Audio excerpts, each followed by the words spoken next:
Hey everybody, welcome to Pulse. We have a great guest again. It's actually very interesting because he kind of started off the same way that we did, but he took it to another level. This man is fire. He's beast. Introduce yourself, bro. What up, Clifton Simmons? It's about time. Like, we booked this like almost several months ago. Yeah. It's just I know with your schedule, you got your stuff that's going on and stuff and everything. So we appreciate definitely that you were at least excited to get on the podcast today. And the setup is beautiful. No, I appreciate thank you very much. Thank you. We really appreciate it. I mean, we put a lot of effort into it. You know, it's kind of like bits and pieces of our lives. Yeah, definitely. If you guys see the first episode, we really didn't have a lot of this. So you can see the progression through our episodes. Like a little bit is added every time. We're up on Zelda. Yeah. Scarface. Oh, yeah. What we got over here? MJ. Oh, yeah. That's what's up. So how you been, man? How's it going? Man, I've been good. I've been, I joined a runners club. And they helped me like start running. I was already running 1 mile a day, and then I joined a runners club just to kind of help me get past that edge of, you know, running longer distances. How's that going? It's been going good. I bet you feel good too. Yeah. Get that runner's high. Been working out, eating a lot better. Oh, that's good, man. 'Cause I know when I try running, man, it's always always my most difficult exercise is running. Only because of like I've always had like shin splints every single time because I just don't have that good technique, and it's like everyone's always telling you guys just have better technique, it would help with the shin splints. I'm just like, it's difficult, man. I'm top heavy. I think I had that too, and that's why I didn't mess with it for a long time. I think I just had to get past the pain after a while. I think. Yeah, I think when I had my first daughter, I just had to get out of the house, so I would just go run. I wasn't doing anything bad. I just go take off running. And then I got to 1 mile, 2 miles, 5 miles, 10 miles, 12. And then I'm like, dang, I think I need to go home. I should be at home right now. And it really started off just walking.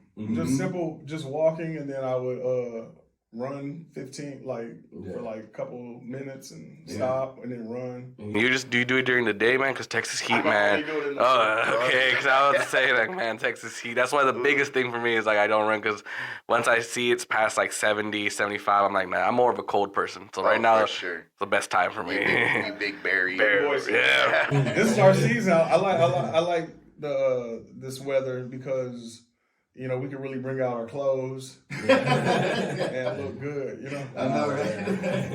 If it fits. But, yeah, man, so I met you at the comedy club here at Santo Lolo.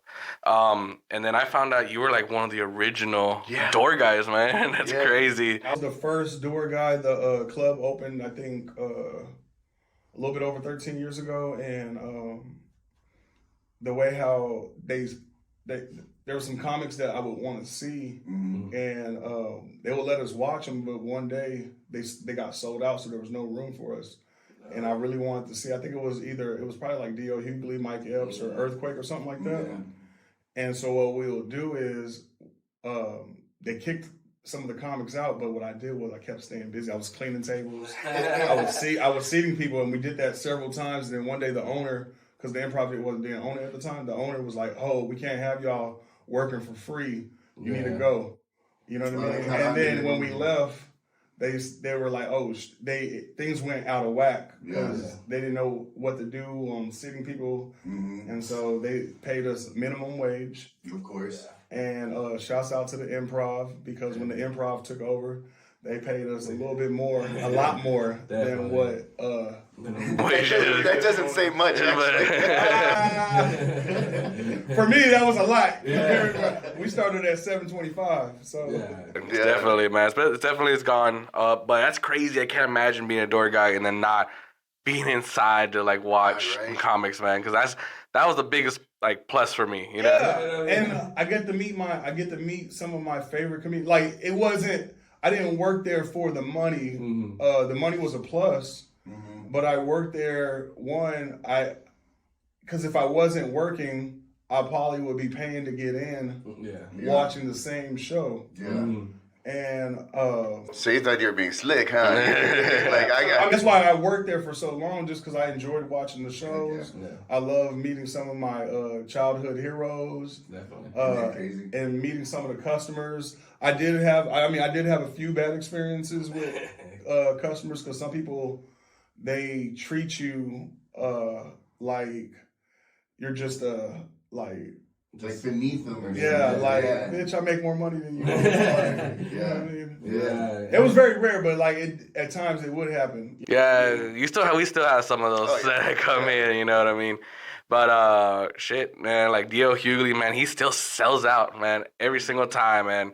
It's just so cool to see him there. Like, it's just the swag that dude's got. And back when I started, when the improv took over, things kind of changed. When I first started, we didn't have uniforms, and we weren't technically employed with the club. We were independent contractors, so they wrote us a check every single night that we worked.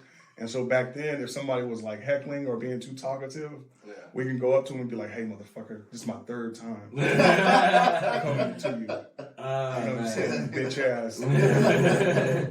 But when the improv took over, they're like, "Hey, you can't do that no more." Hey, man. LOL, let's go back to independent con. Like, bro. I'm gonna tell your man, I don't work here. Yeah, exactly. You can't fire somebody that's not Exactly. even working here. Yeah, because, man, they be tested. Like, and it's so hard because, like, you're trying to be quiet, trying to be polite, trying not to interrupt the comic set, you know? Yeah. And it's just like they're just there, man, they're testing you every single night. And until finally, you know, got to the manager, like, "Hey, man, I had enough with this guy." They're like, "All right, if he's interrupt, take him out." And that's where Eddie usually comes in. He's like, "Yeah, I love that shit. Let's do that." He's always the one, man. We can always count him. What's cool for us is like we can't even imagine, because of the podcast, that the guests that we've had on here, I wouldn't even imagine ever seeing them or even having them in here and talking, you know, to them personally. Yeah. It's just crazy. You know, huge names. I mean, Yeah. And then on top of that, LOL always does a great job of getting, like, good comics in a sense, like, they're good people. You know what I mean? Like, I've never really had a bad experience with any of the comics there. You know what I mean? I feel like that's up to the management on they choose good character. You know what I mean? And, I mean, on top of that, man, even you're starting your comedy there as well. You got a cook show tomorrow. January 14th, tomorrow, 7 p.m. I'm excited. And it's basically, LOL is kind of like somewhat where I started pretty much. It was River Center Comedy Club, and then LOL opened up a year later. And it's a blessing to be on that stage. And I plan on having, like, the show. When I do shows there, my goal is to make it an experience. And I'm going to keep it 100 with you. I'm more of an entertainer than I am an actual stand-up comedian. Yes, I do stand-up comedy. Yes, I have stand-up comedy jokes. But my goal is to give the people more of an experience. I'm going to be more memorable. I like to act, dance, freestyle. dang, this is all stuff I didn't know about you. and do jokes. It's just I had cleaved towards comedy because it was making some decent money. I've been able to pay bills, travel the world. I didn't grow up like seeing the world. Stand up has got me into like seeing the whole entire world, like New York, Las Vegas, LA, out of the country and stuff.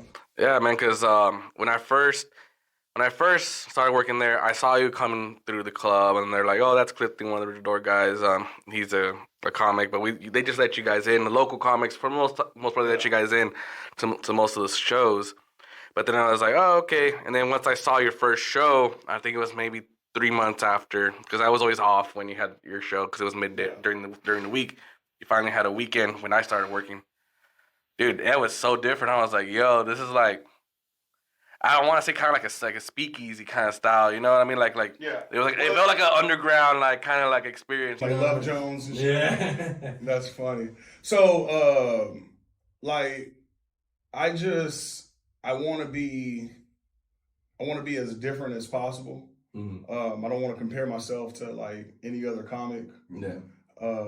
Have I? Yes. But I just want it to be, my goal is to be experienced, because I don't look at comedy as just stand-up comedy. I look at this as my ministry, the ministry of laughter. Some people, they don't go to church. Some people, they don't go to therapy. They come to the comedy club, and laughter is the best medicine. Truly is. Yeah. And I actually miss working at the club, especially when it's sold out. Yeah, man. I can't even get in. Yeah, they definitely been telling us like, hey, we sold out, you can't let them in. I'm like, yeah, but we would have been working there. It's like we were kind of like a repertoire with these It's so bad. Like someone had bought tickets and they had an extra ticket for me. I had to like communicate to the manager like, hey, I didn't sneak in. I'm under somebody's ticket. I don't want them to think that I snuck in and now I'm banned from the club. No, man, because I think what was it? So we had sold out for the Ralph Barbosa show.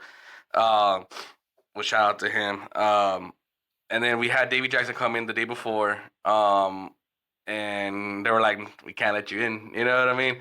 And it felt so bad because like there's been a few tables that haven't shown up because of third-party sellers, which you guys need to stop buying from third party. Start going direct from the comedy clubs. Do not buy third party. Sometimes they're fake actually, and they won't even scan. Yeah, they'll sell doubles and triples of the same tickets. But we had to turn Davey down. But the next day, he found out that one of his friends got a ticket to the Ralph Barbosa show, and then that's when the management saw him coming in. That's what I'm saying. And it's like, hey, like you can't say, no, we got a ticket. You know what I mean? Man, like I have to communicate if I, you know what I'm saying, before I come in because I don't want to cause problems. You know what I'm saying? And then too, when y'all come, and I'm like, man, there's tables available. Like, they can sit there. You know what I mean? And then a bunch of people don't even show up. I think after, and this is just my opinion, I think maybe like 10 minutes after the headliner goes on stage, they should, sell half off or something like that, or start letting people in. Yeah, no. I think it's good for the servers. It's extra money. Yeah. I don't know. Oh yeah, definitely, man. Like for us, and we get reminded every night. You know, the servers they make their money by game tables for sure. They're like, hey, my section hasn't been sat. I'm like, well, unfortunately, you got a crappy section that nobody wants. You know what I mean? It's sometimes hard, but. Oh, and then there's spots too where it's like super cold. Yeah. During the vents. Yeah, I sat there last time. Dog, it's right on you. Matter of fact, I might need to talk to the, I don't want to say his name, but the general manager and say, hey, I wonder if there's a way they could restructure the table to where it's not like, that table is literally, it's on the vent and it's going down on you. You can shift a little bit to where it's not on you directly. I've had people leave. Like straight up, they're like they haven't even gotten to the headliner yet, and they decide like it's just, they can't. And then it sucks they show the sold out show because we really can't help them. It's like sorry, that's all we got. You know what I mean? It's really. I mean, I don't know if there's other spots, but yeah, I know exactly. It's the spot in that corner. Yes. Yeah. Oh my gosh, I sat there last time when I went to go see some Shawn Wayans, and I was like freezing the whole entire time. It's like, and I'm not over exaggerating. It was freezing. Yeah. So if you guys go to the LOL, take a sweater just in case, or have it in your car just in case. I know where those spots are too. I guess it's fill the room. It's a big room, so it has to. It does, and there's been times where it's like they forgotten to lower the AC, and it's a full packed room, and it does get hot because of just all the bodies that are there. And of course, once they start laughing, once the lights are off. If you drinking liquor, that liquor will warm you up too. True. Expensive drink. Oh man. $12 for a beer.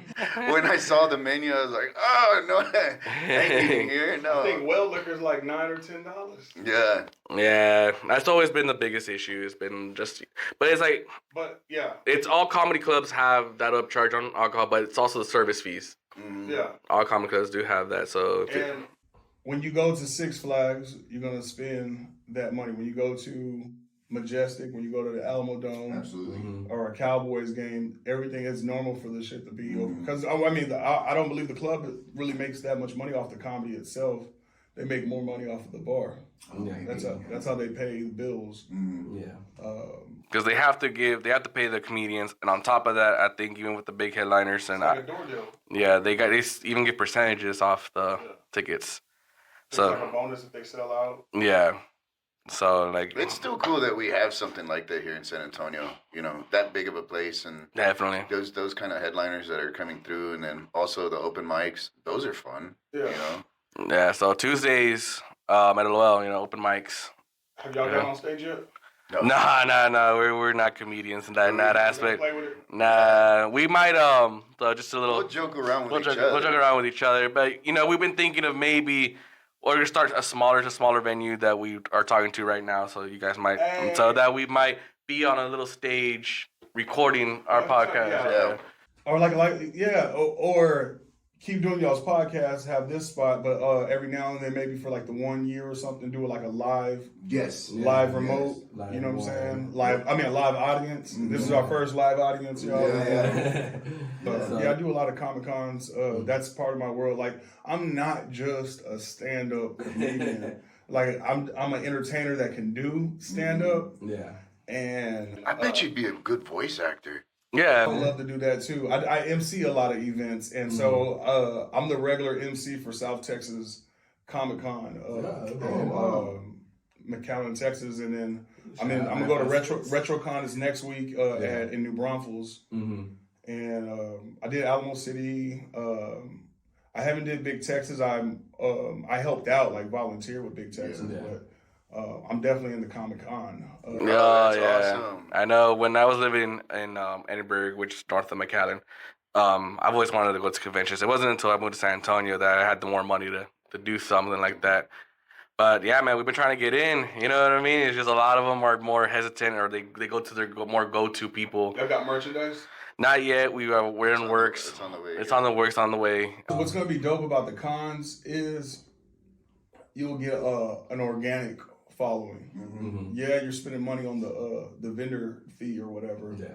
But you get to meet people face to face. It's authentic. Hey, go ahead and subscribe to this. Boom. Yeah. And we actually didn't even have to pay for the booth. Oh, okay. Yeah, we got it. We got it comped because winning. Yeah, definitely. Hey, whenever we can take it, we always appreciate it. Yeah, for sure. And we always promote. We're gonna promote every single thing on our Instagrams and all that stuff, and do some live stuff. And it's a good relationship. Definitely. Yeah, absolutely. Yeah, and it's also like, I'm so redundant at this point, but this is all about San Antonio. You know what I mean?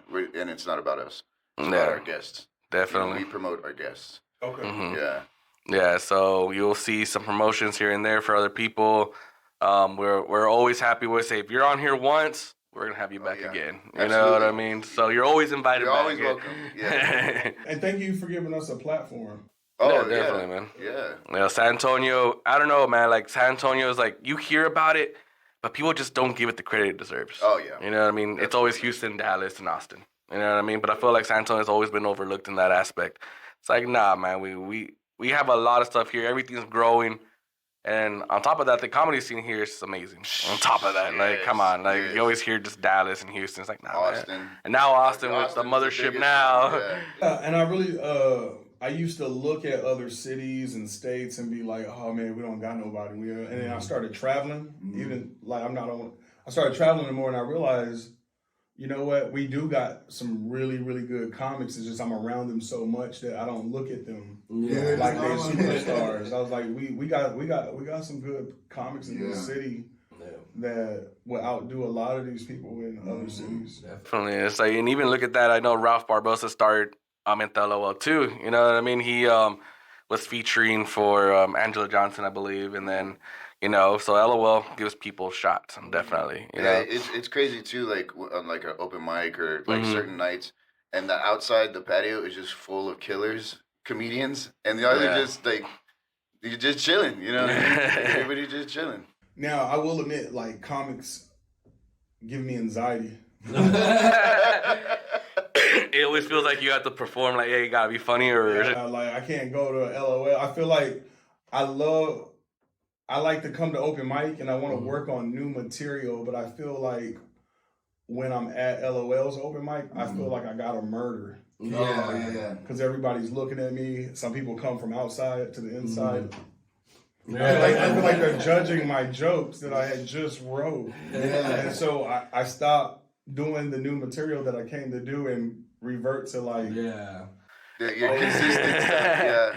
And I always feel bad because like since we work there, we see a lot of like the open micers who done our like featuring set hosting or even have like their weekends now, and it's like they're coming to open mic nights, and I'm like, man, that just doesn't feel fair for the other guys that are a little bit more coming up. You know what I mean? It's like you guys are gonna murder while the other guys are there. You know what I mean?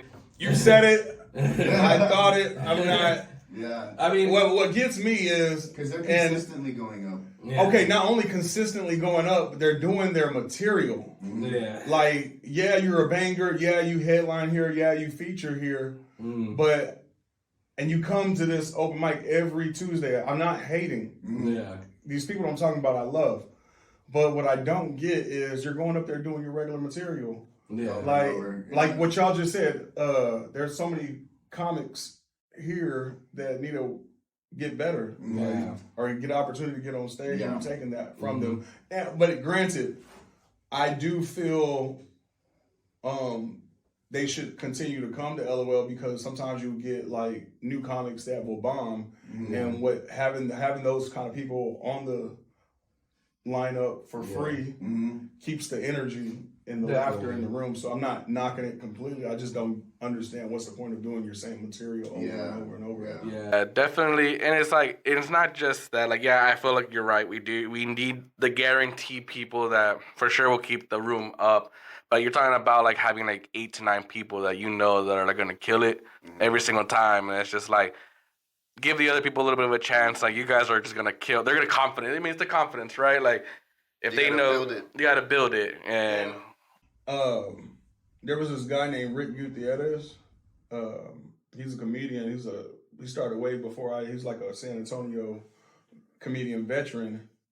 And when I first started, he would randomly come in and bump us and do like 30 minutes. And I'm so traumatized from it that I told myself when I get in a position, I'm not gonna do that. Yeah. And so I kept my word. I don't do that now. I have like hit up and like, hey, can I go on every now and then? And to me that's not bumping, but I still kind of feel bad about it. Nah, man. And then on top of that, like, and even you, like, I've seen like you give other people a shot too. You know what I mean? And like you said, you like to keep your shows different, and it's interesting because you would see most of these, like you did a poetry comedy night, and I thought that was cool because like you would like coming to a comedy club, you would never think like you're gonna hear stuff like that. So it was opening for me. I enjoyed it because it's like I'm not the type of person to go and seek that stuff out, but when I saw it, I was just like, yo, it gives other people another mindset. Platform and everything on top of that. It switches the energy too. Yeah. So when did you actually start? I started comedy in 2009. I was a poet, and a lot of my poetry had punchlines at the end of it. And someone was like, "Hey, you should try comedy."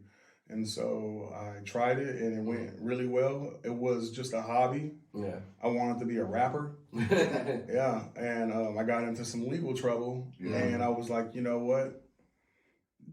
They don't do background checks for comedy. I was like, and I was already, early on, I was already getting a little bit of money. It wasn't big money, but I was already kind of getting paid to do it. So I saw a vision that I can make some okay money doing this if I like took it more serious and apply to myself and get headshots and be consistent. And it has been a huge blessing. It took forever. It doesn't make sense. It's hard to explain to a woman that you love, like, hey, I'm leaving so I can go do comedy and network and be around the scene. I don't have a viral video. I don't have a major TV credit. All my stuff is built off of relationships and being around the right people at the right time and being consistent. Like, so y'all be around the club, you get to know some of these headliners, you get to know some of these features. And those eventually became my friends. And so when I went to their city, they took care of me like how I took care of them. Oh, you're in town? Okay, welcome to San Antonio. Make sure you get you some barbacoa. Make sure you get red. Yeah. What do you need? Do you need some green? Do you need some Cajun food? Okay, this spot they got really good tacos. You know what I mean? Yeah. So I think you fit in just right because when I met you, you were just so nice to me, like just off the bat. Yeah. And because a lot of comedians, even though they're local, they got a big head to them, like they're movie stars. You know what I mean? It's like, Because only because like I guess, and I'm not saying it's a bad thing. LOL takes care of the comedians, and they do, but it's like, I mean, you gotta humble a little bit sometimes with your staff. You know what I mean? well, I got I mean I've had the big head before. You know what I'm saying? I got humbled, man. And like, because you get people that's like gassing you. I got inbox with people saying, "Oh, you inspire me. Oh, you made me laugh. I was going through this. Whoop de whoop." You know what I mean? Or, "Man, you're fucking nice. Oh, you made me laugh." Yeah. And that gets to your head. Oh. And I think also it's cool to be humble, but I still think it's okay to be confident. I think humble is now let me dim my light so I don't offend you. That's what humble is now. Yeah. You know what I mean? And I realized, okay, I'm dimming my light. Like, let my light shine. Yeah. yeah, I think it's like that, like you said, you let your light shine, but it's like just be respectful.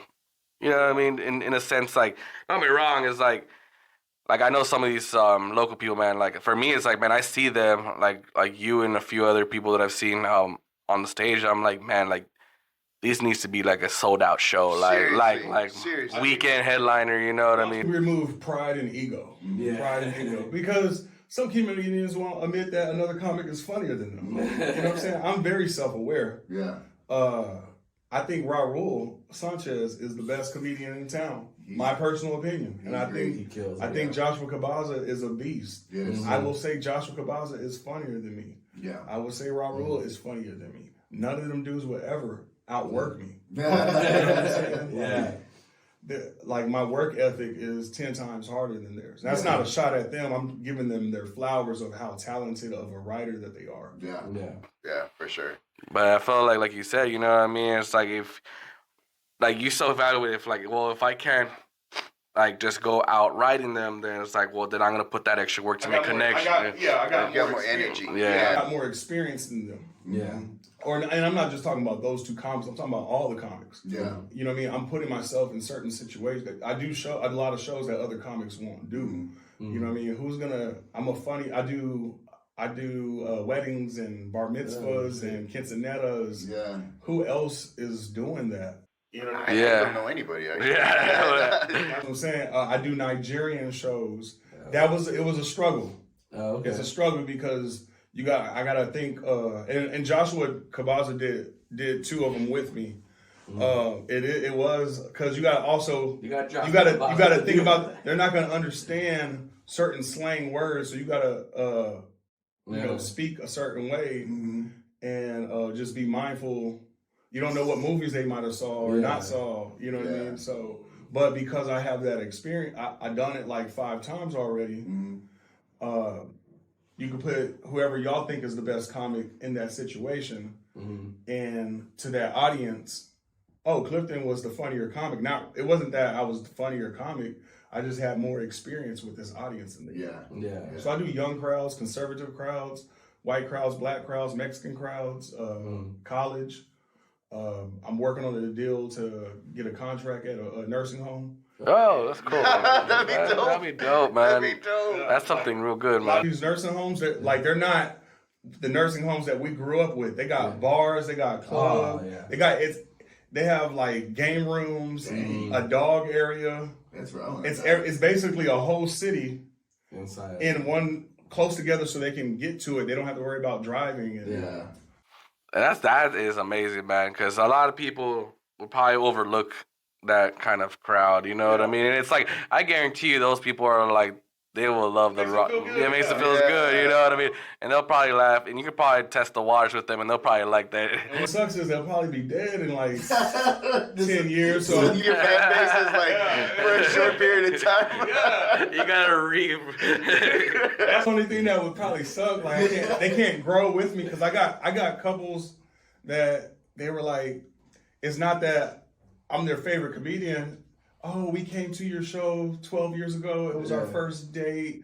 You was just the you was the opener, and you've grown with our relationship. Every anniversary, we find out where you're performing. Cool. And you know what I mean? And so, Yeah. and I didn't see them have kids. I've built relationships Yeah. with, That is so cool. Man, I bet you met so many people.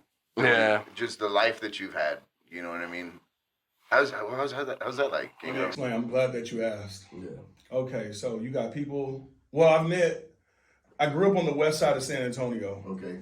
and my mom worked at the David Scott YMCA, who I'm donating most of the money to tomorrow. That was on the east side. And so with my mom working there, I was there during the summertime and after school building with those people. And so when I started comedy, like it looks like, man, this dude's packing out shows. Who is this guy? Like people didn't realize I had known all these people for years. And then with me doing the ordained minister stuff, where I go do weddings and stuff, they'd be like, "Oh, I heard the minister is a comedian. We should go see him perform." So I'm meeting a whole group of people right there. But then there's people that know me from social media. Now this is where it kind of bothers me. All right, I'm opening up. This is now a therapy session. So this is, and then I worked at the club for like a long time, 13 years. And so I met so many people at the club and they feel like they know me. Yeah. And I met so many people that I can't remember. And so I don't know what to do. Maybe y'all can give me some advice. So what would happen is I'll be like, "Hey, where do I know you from?" And sometimes it'll be people that I known like I really, really know. Yeah. And they're like, "Oh, fuck it," or it'll be someone I slept with like a long time ago. Or And then you try to hit on them again.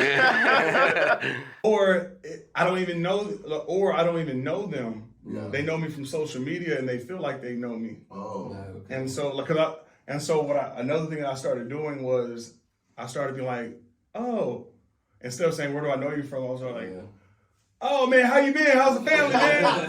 'Cause I'm trying to figure out where I know from. Yeah. How's work? Yeah. And like after saying a couple of things, I figure out where I know the person from, or this person doesn't really know me. Yeah. He knows me from social media. Yeah. And so sometimes what do y'all do? Do y'all ever experience anything like that where? I've only experienced it once at the comedy show where they're like, "Hey, how you been? We saw, got to see you again." And that was gonna seat them. I wasn't scanning that time, and I'm like, "Oh, I've been really good, you know what I mean? Just been still working here, you know, just kind of like kept the conversation." And I'm just there trying to realize, it's like, and then I was like, "Oh yeah, did you guys like the last show?" And I try to figure out what show it was. Maybe I remember because there's some experiences that I had with some customers, but by the time I sat them down and walked away, it's like I still don't remember where I met them from. I'm just like, damn. I'm not the one to get advice from because you could tell me your name, and by the time I leave the conversation, I already forgot the name. You know what I mean? So I'm like, Oh, this dude's. Is it rude for me to say, "Hey, where do I know you from"? Yeah, I don't think so. No, because I that's think what I do. Like, man, you look familiar. where I know You it know from what I because the memory's there, but I guess it's like, oh, okay, maybe like they just have a lot of stuff that's been going on. For me, like with him, like his mind's always going like 1,000 miles a minute, so it's like I understand from him. Like it wasn't until like the 5th episode of the podcast he remembered me. But nah, with me, He's actually reminding me stuff. Yeah. Sometimes, you know what I mean? He's like, "Hey, you remember this?" Matter of fact, thank God that he set up the schedule on the phone. I handle all- scheduling. Oh, I put it when y'all booked me at the Twin Peaks. I had put it in my calendar. Yeah. Right then and there. Because if I don't, Forget. and I do have an assistant that does all that for me too. Okay. But I'm so used to doing everything myself. Yeah. I think that'll probably be the hardest thing. Like when we grow to the point where like we have to get someone else, it'll probably be getting that hands off. That's gonna be the hardest thing. I mean, like someone else like handles stuff. I'm just like, we message him like, "Hey, did you do this or did you do that?" Yeah. That's gonna be Do I the. have like a mission statement or some core values or what's y'all's vision? Our core value is just it's gonna be bringing San Antonio up and bringing everyone that we bring on this podcast up with us. You know what I mean? Absolutely. Same thing. You know what I mean? We're not here to take advantage of anybody, make anyone look in bad light. It's just we're here to grow. Positively. Positivity. Yeah, That's all from this place. That's all you you're know what I gonna mean? get. And if we have fun on the way, even better. You know what I mean? That's all you want to do with this, And man. then just living life too, like just the stuff that we've been able to experience because of the podcast is like it's mind blowing. Like, and we're fresh. I mean, we're only a couple months in, and we're already booked until like March. I just really like how y'all did everything though. Like y'all didn't just drop an episode and we didn't hear from y'all for a long time. Yeah. And we have quite a few in the can. In the can schedule, because that was definitely something we had to talk about. Like, we can't be always catching up to an episode. We had to give ourselves that little buffer.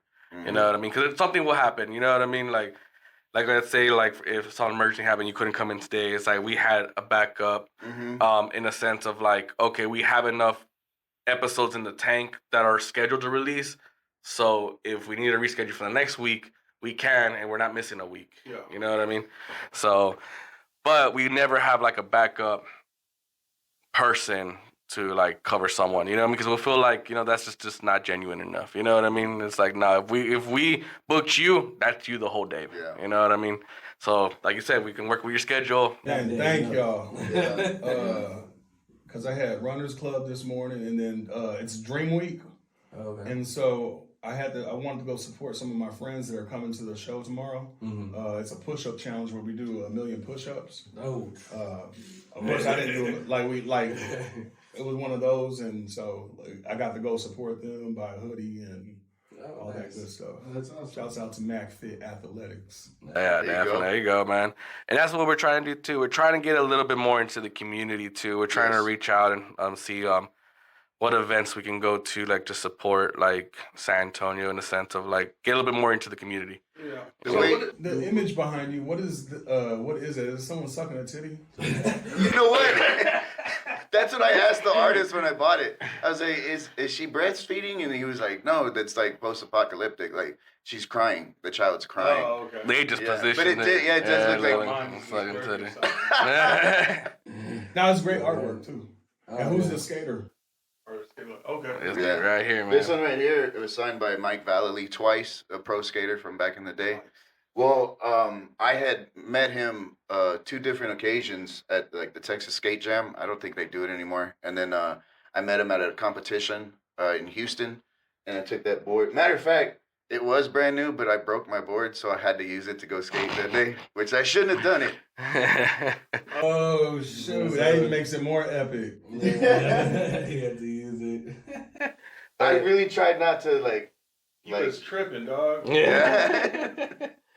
That's how many times he fell. 1, 2, 3, 4. Damn. Man.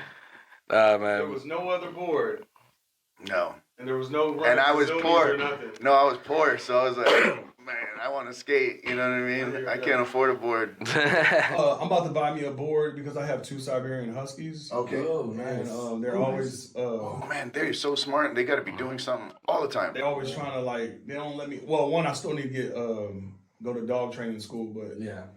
when I walk them now, they're like trying to pull me all the time. So I'm like, you know what? If y'all want to pull me, because they're sled dogs, Yeah. I'm gonna get a board and let them just. You should. That sounds dope. That'd be cool. And I'm pretty sure, man, when there's something, a sound, or, I mean, I know from experience, like if there's an ambulance or a cop passing by your house, those dogs are going to go. And they talk, too. Yeah, They they're going to talk. go the Whole time. Or they make noise. The howling. I'm a big Zelda fan. Well, I'm not like a super big Zelda fan, but I played Zelda on Game Boy. Oh, yeah. When they came out, man, that was the one. How many games did you go through with I Zelda? think I only went through 2, to be Two? honest with you. It was the black and white Game Boy. Okay. And I remember going fishing. I had it on Game Boy Color too, but there's a fishing part in Zelda. Oh yeah, yeah. And I really enjoyed that the most. I don't know what y'all Zelda. Mine Remember that or no? Yeah. Mine would be beating the chickens. Being the chicken. And then the chickens would come and kill you. Kill you. Yeah, I remember that one. Yeah, so I like Zelda, and my dumb ass, I never realized, I thought he was Zelda the whole time. Zelda, Me the too. bitch. Me too. Yeah. You know what I'm saying? Dude, I'm not gonna even comment, dude, on that. That pisses me off. Most people won't admit that. Yeah, I was the same exact way, yes. And they're like, no, that's Link. Yeah, I'm like, who's Link? Yeah. the character. Don't get me wrong, it's confusing, but I've always been that nerd where it's like before I buy anything, I do a lot of research on it. Yeah. So it's like Yeah, I remember knew it. the Nintendo version, the But- gold one. Oh, it was so cool looking. Oh, the Legend of Yeah. dude, that one was such a good one. Don't get me wrong, it did take me a while because it That gives took you me- no advice. Yeah, no. These games never give you any Yeah. advice. You Back just- then, and then there was go. no saves either. Oh yeah, no say. And then you just I be never thought walking. about that. You'd be walking around the rooms and just be pressing X or A or B or whatever. keep And it's going. like, and then you found the secret. Like, oh no, you know what I mean? And you just, Dude, I know. I had to when they came out with the Nintendo Switch. I didn't get it at first. I got the OLED because when they came out with the OLED, they came out with like the Nintendo Experience Online. So that one gives you the Nintendo games, the Sega. It gives you Genesis. It gives you Super Nintendo. And so it gives you all these old retro games that you can play. Oh, wow. You know what I mean? So they have a lot of like the old school Mario, the old school Legend of Zelda. So they have that, man. They have a lot of the Sonic games too. yeah. So if you guys love the retro, yeah. So it's like I've been going right now. I'm in on a Sonic binge right now. It's like now that I'm older, I'm more like, yeah, I can do this now. It's one of the. I didn't have a whole bunch of games. I had Sonic and Tails, Yeah. and we made it work with that. Mhm. You'll beat it like, you'll flipped it over and over and over. Up, down, left, right, BA, and start on Yeah. Sega. Yeah. On Sega. I'm trying to think of a historic game. Okay, so Super Nintendo had came out. We had the one where he flies. Mm-hmm. Yes. That one, Mario World. I had Yeah. that one. And then on PlayStation 1, I had Taken Oh, Killer that's Instinct. my jam right there. This thing's not a good one. and what else did I have? It was a snowboard. I forgot what it was called, but it was a snowboarding game. Oh, yeah. Tricky X or what is it? I don't It was remember. something. And Crash Bandicoot. Those are the only games I had. And then whatever demo. And then my nerd, if I would say like, what is my nerd? My nerd is Power Rangers. I'm a huge Mighty Morphin Power Ranger fan. I have Which genre though? Which what did you start with? The first one? First one? First one, of course, that's my favorite one. I would say the first season. I mean, but once again, I didn't start getting more into, I stopped watching Power Rangers after, I think it was either Power Ranger in Space or Turbo, whichever one came last after. I think It was Turbo was the last one. Well, I mean the second You one. think it's kind of messed up that the color? In the beginning, yeah. I mean, in the Okay, in the beginning, yeah, they like, niched hey, it to the come on, colors. I don't- okay, so I know them all personally except the Asian lady because she passed away. Oh yeah. And when I talked to Walter about it, he's the Black Ranger Zach. Yeah. He said it was never. He said it was. He just signed up for the dancing guy. He didn't sign up for like the Black Ranger guy. Yeah. Like it wasn't. And then the original the person who they originally casted for the Yellow Ranger, she was Mexican. Oh really? But they didn't get paid a lot. They got paid like less than minimum wage back then. Yeah. And so she quit right before the show. Like Yeah. really, she was in the pilot, Dang. Yeah. and so they got training. And so It just happened that way. I think it just happened that way. Yeah, I mean, I'm pretty. It's still kind of racist a little bit, but I don't. Yeah, I don't. For as a young black kid that grew up on the west side of San Antonio, I'm happy that they made the Black Ranger the Black Ranger. Yeah. Now my favorite Ranger is the Red Ranger, Jason. But as a black kid that grew up on the west side of San Antonio, it gave me he was the first live action hero, I believe, ever. First live action hero. I could be wrong, but I think he was the first live action hero. Yeah. And so it did give me like a sense of pride. You know what I mean? Like yes. Yeah. Oh yeah. I remember when I saw The Last Dragon. I was like, man, I wish I was black. Yeah. I So I cool. grew up watching those after I think the third generation. I went back to look to the original generation. But you're young. I'm though. younger. I grew up where the Black Ranger was Johnny Young Bosch. Oh yeah. Oh yeah, and his career like restarted with anime. Yeah, I mean I got a lot of his signatures. I'm a big Johnny Young Bosch Yeah, fan. he's a good guy. A couple times. He's such a great person to meet. Unfortunately, I think the last 2 times I saw him, it was after his friend passed away. So you can tell there was a little bit of like energy change. Healing. Yeah, he's still healing, which nothing wrong with that. Which Jason did and Frank, R.I.P. He was another great Ranger, as well. Great guy. Very true to his fans. Very like I didn't get to meet him, but my best friend got to meet him. He says very true to his fans. He'll help. Like, man, I only had enough to get 2 autographs. And Like, then nah, he- bring, yeah. Got something. No, he just grabbed something. You know what I mean? Yeah. He didn't care what his management team was saying or anything like that. But yeah, man, when I went to go see after that, I got to see the original Rangers, and I was hooked. I went all the way up until Dino Force. Oh, okay. Yeah. Okay, so yeah, what I did was I stopped watching after a certain time, but when I started meeting the other Power Rangers from different generations, I went back and watched them and started, like, I found my appreciation for it. Yeah, it's kind of corny, but Yeah. I started enjoying the theatrical. Yeah, I like watching old stuff, and then you're like, because when you're younger, it doesn't click. You don't have that experience yet. Mm-mm. Then you watch it as an adult, and you're like, man, that is really inappropriate, and I shouldn't have been watching that in the first place. You know what I mean? The one that I really loved was Teenage Mutant Ninja Turtles, the live. Yes. Dude, that one was something where like that's when I for sure I was like, all right, I want to learn some moves. Oh, look, let's go to the sewers. It was originally it was very gory and dark. The comic, and then they had to diet it down for the original movie. Yeah. And then the second movie, they were like, okay, we don't want no weapons. Yeah. And it was just like, And so that's why. they're known for. Yeah. Yeah, 'cause I remember Nunchucks, that's the reason why I got into martial arts. There you go. And stuff. Man, my mom she used to always catch me in the sewers. Because, I was actually skinny at one time, so we would crawl under the drainage ditch and then go into the sewers, and we'd be like, Michelangelo, Go looking for the Raphael. We'd be looking for the turtle, Try to feed turtles pizza. and then my mom would be like, "Hey, where are you?" And then she'd hear us in the damn sewer, you know. She's like, get your ass out of there. Get our whooping. So that's why the small bus picked him up for schools. From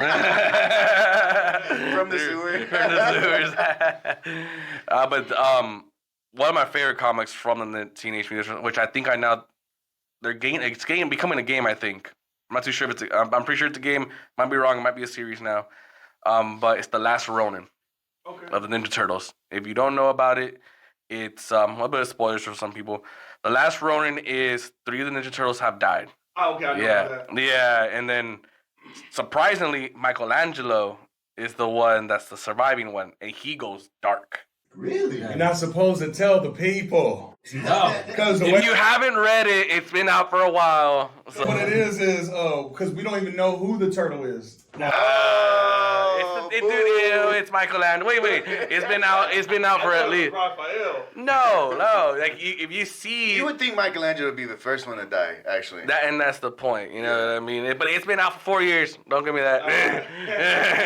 Been out for 4 years. If you haven't known, but the reason why it was like you said, it was like you didn't know is because they made everything black and white. Oh, okay. So he always carried the rest of his brothers like headband or whatever with him.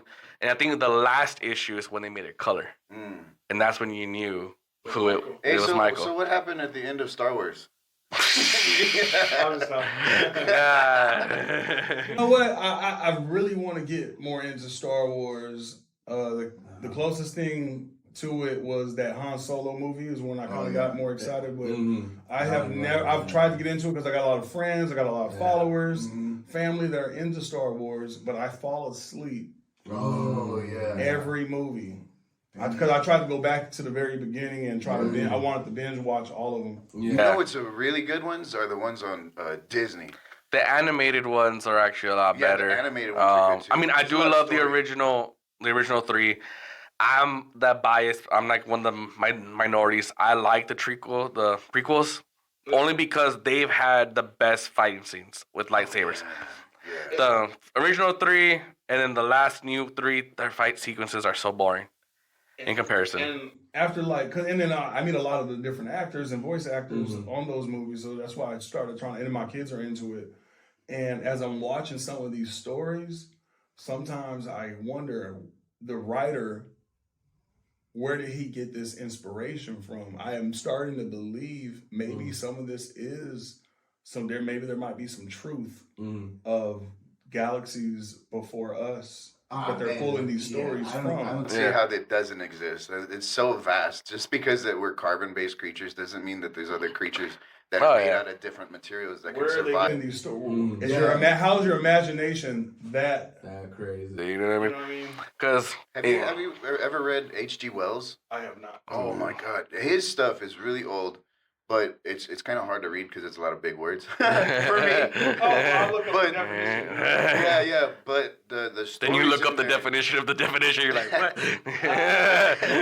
But the stories in there are a trip, and then like they're coming to fruition now. Like these are like a prophet almost. Like some of the stories are old, and they're actually happening now. Yeah. I'm a conspiracy guy in the sense of like I feel like we're in a big giant experiment. Yeah, one of those. I'm those like they're just observing us. Like, man, look at these dumb. Only because I've seen where because I like researching a lot of ancient civilizations and stuff like that. I've been gone to Mexico for a few pyramids, which is awesome. But there's similar texts and similar images from different cultures around the world that have similar images, and it's just like with no interaction with one another. Yeah. So for me, it's more like there's nothing new under the sun. So it's like for them, it's like, well, how did all this happen? And you're talking about like how, the natives here in America is like their engineering was so advanced in comparison to like older civilizations like in Egypt, where it took them more longer to develop, like the irrigation systems down in the Machu Picchu. They had irrigations on sides of the mountains, so if they wouldn't fall, they had multiple layers between like their floors, and they would add different rocks, different soils with like about 5 to 10 layers. So it wouldn't make the soil underneath the mountain soft anymore when it would rain. And it still works to this day. And then they're still finding more parts of the city as they're excavating. So they're finding a lot of stuff. Same thing with like water filtration system as well on top of the side of the mountain. They're finding ways that they use like some form of like restrooms even back then as well. So for me, it's like you're seeing all that stuff. How does it tie in with like other places that not so much advanced, but they also have the same images, like even like dragons. Mm-hmm. Each culture had its dragon, maybe a little bit different, but all of them use a concept of what a dragon was. And for real, like unicorns. Yeah. So for me, I'm that big conspiracy guy. So I'm just like that. Me too. Actually, you seen the ones with the dinosaurs? They're using dinosaurs to help them build the temples. Oh, like a Stegosaurus and a Triceratops. I haven't seen that one. Yeah, that's like chiseled into a pyramid. Yeah. But then it's like, how would they even know what a dinosaur looked like? They didn't excavate it, and then they didn't. Even if they found the bones, how would they know what it looked like? You know what I mean? Well, probably now it's going all sciencey, guys, but there's multiple ways to fossilize something. So the traditional, what you've been taught, it takes millions of years for something to fossilize. But that doesn't account for catastrophes. You know what I mean? Cosmic events that happen on this planet that just rapid. Because you're talking about a fish that was eating another fish. That wouldn't take millions of years. And on top of that, they're not bones. Fish are cartilage. So by the time millions of years pass by, that already disintegrates the cartilage. So you're talking about something that could, like, let's say, like the meteor or something like a mass eruption from a volcano and stuff like that. So a lot of these bones, maybe some of these dinosaurs aren't as old as we think. The thing is, that process makes it look like it's that in that age. So it's like, for me, there's a lot of stuff that, a lot of stuff don't add up. But I'm not the guy about, like, we're in a simulation, though. I know, right? I agree. I'm more of, like, I think we're in an experiment. I think I think we got to unlearn what we have learned. Yes, absolutely. And understand that we went to a state school. That lies to you. And, we were taught his story. This is what they told us. And so we're just going based off of what we've been told. Yeah, apparently I'm a fish frog. Okay. Fish frog. I don't think we've ever been to the moon. I don't think so either, actually.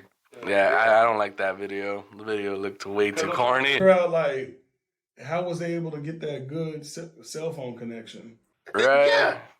Yeah, think about it. And I'll get none in an elevator. I get none, brother. But you're gonna broadcast live on the moon. For me, it's more like what he said. First man to step on the moon. Then how the hell did that camera get 30 feet away from you, brother?